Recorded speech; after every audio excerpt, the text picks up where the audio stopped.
Hello and welcome to another Horrotober reading. I hope that you're enjoying all of the wonderful authors that have come on and done some reading so far. I just wanted to say again how grateful I am to them, as some of them in particular don't do this thing very often and they're not entirely comfortable reading their own work, even though they should be. So to have agreed to do this is something really rather special. I know I say this about everybody that comes onto the channel, but today really is one of my top 2 favourite writers in the world. We've already had one, Hunter, so I wonder if you can guess who it might be today.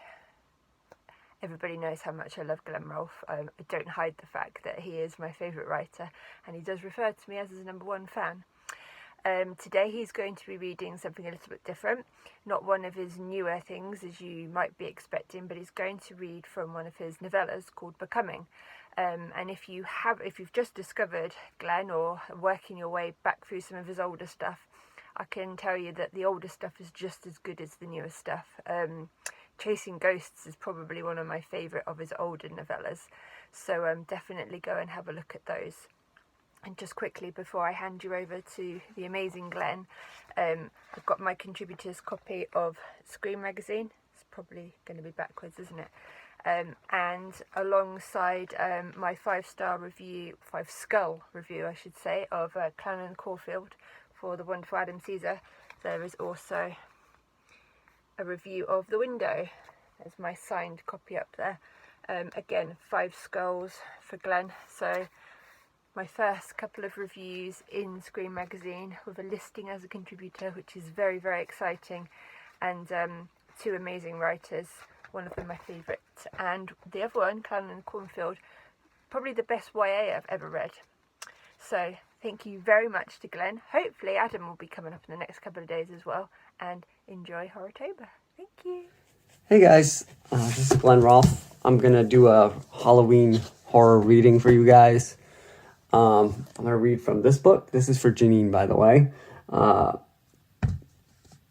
This is A Box Full of Monsters. I don't know if you can see that super cool cover. Zach McCain did that. This is from Thunderstorm Books. I think you can get a copy on eBay, but it's like $125 or something.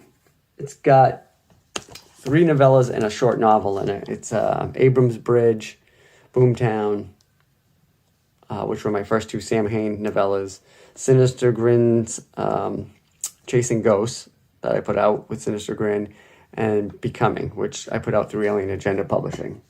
But I'm going to read from Becoming. So I hope you guys like it, and I'll read the first few pieces of this book for you. Under a September sun, the last visage of summer heat clinging to his back, Clint Truman gazed out over Jade Lake. The shimmer and shine off the water was blinding. The beauty of the lake behind his house always seemed taunting compared to the ugliness of his life. Sweat rolled down his wiry frame, the scars on his ribs serving as tattooed reminders of the wickedness in his past, the power, fury, and all-around evil of his father. Jack Truman now lies dormant to an extent. Stomach cancer slowed his will and ultimately his physical ability to dole out the sadistic punishment that prevailed over Clint's life for the last few years. The old man weighs in at about 89 pounds, wheezes like Anakin Skywalker at the end of Return of the Jedi, and can barely do more than shit and piss himself in the back room. Yet, despite his atrophy, the eyes hold steadfast to the man's hatred and pain. His gaze cuts Clint in half every fucking time. A splash from the lake caused him to sit up. It came from right in front of him. Shielding his eyes, squinting as he surveyed the water, a set of glowing green lights faded in and out below the surface, shaded by the dock. Whoa. It was only when he leaned over the edge of the platform that he saw the face looking up at him. Holy fucking shit. The most beautiful woman he'd ever seen, black hair floating out around her head like seaweed, floated below him. His gaze drifted down her neck to her bare breasts. 2 long appendages darted up from below and latched hold of him. His mouth opened to scream as he plunged into the warm lake the water doing its best to replace the air in his lungs. Wide-eyed, he was gripped with the pain, confusion, and terror that exploded within him. The human-like creature let its mesmerizing, glowing eyes come back from their deep, dead depths.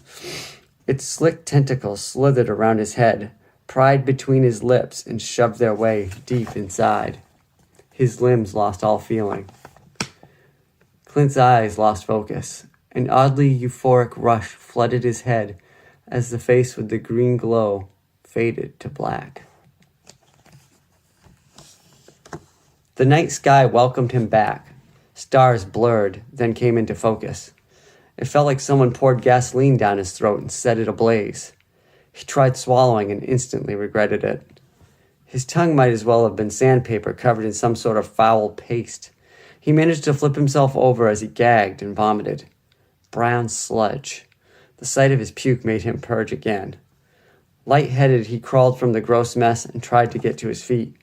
Stumbling toward his house, he made his way up the back steps and stopped at the tic-tac sounds of something hitting the porch floor at his feet. Dropping his gaze, he stared at the 2 teeth that had fallen from his mouth. The fucked-up sight jolted him. Clint rushed inside, praying his father wouldn't call out to him. "Hey!" "Shit. That you, boy? Where the fuck you been?" Clint entered the bathroom next to his father's death cell, flicked the light switch, and closed the door. Lunging forward, he turned on the faucet and sucked at the egg-smelling water. Thirst quenched, he stood and gazed at the monster in the mirror. His face was morgue-ready white, his eyes more bloodshot than anyone's not knocking on heaven's door should be, and his chin was smeared in a mix of mud and blood. He reached up, lifting his top lip to reveal the spot where his teeth used to be. His gums were black. "Clint, you little queer. You missed my goddamn pills. You hear me, boy?" He couldn't let his father see him this way. The miserable prick would just have to wait for his meds. "You make me get out of this bed again, and I'll make sure you pay." Clint snatched the pain pills from the rack above the toilet. Without showing his face, he stepped into his father's room and tossed his prescription bottle at the fading bag of bones. "What the fuck? Where are you going? Clint, you get your pansy ass back here! Get me some water! Clint!" He went upstairs, into his dank and dingy bedroom, and curled up beneath his comforter. Squeezing his eyes shut, he tried to remember where the day went and what happened to him.